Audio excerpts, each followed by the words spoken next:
Assalamualaikum. I am Nuzrul Islam, an assistant English teacher of Sophia Gandhi New Model High School. Today is our spoken class. Today we learn how can we pronounce silent related words. We know there are many silent related words, but we cannot pronounce properly. So today we learn how can we pronounce these words.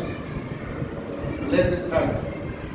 Rule 1 এ আমরা দেখতে পাচ্ছি যদি কোনো শব্দের শেষে I C A double L Y থাকে তবে এর উচ্চারণটা সাইলেন্ট হবে।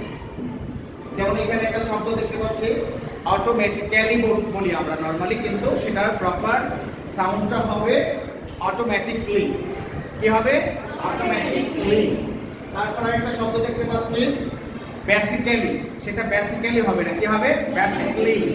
আরেকটা শব্দ দেখতে পাচ্ছি ফিজিক্যালি, এটা ফিজিক্যালি হবে না, ফিজিক্যালি হবে। তারপরে দেখতে পাচ্ছি লজিক্যালি, কি হবে? লজিক্যালি।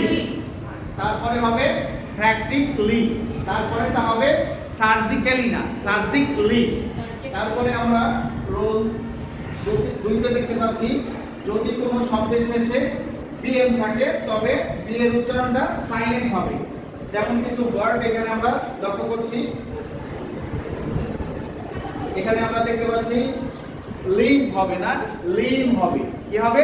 লিম। তারপরে আমরা দেখতে পাচ্ছি নাম বলি আমরা, কিন্তু সেটা নাম হবে না, কি হবে? নাম। তারপরে আরেকটা শব্দ দেখতে পাচ্ছি আমরা টম, কিন্তু সেটা টম হবে না, কি হবে? টম। কি হবে? টম।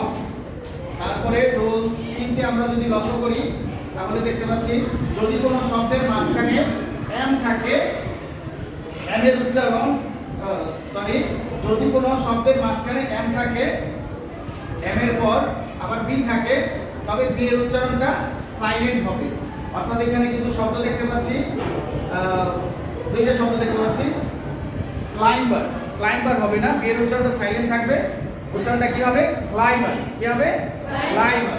তারপরে আরেকটা শব্দ আমরা দেখতে পাচ্ছি প্লামার, কি হবে? প্লামার। এখানে বি এর উচ্চারণটা সাইলেন্ট থাকে। ক্লিয়ার?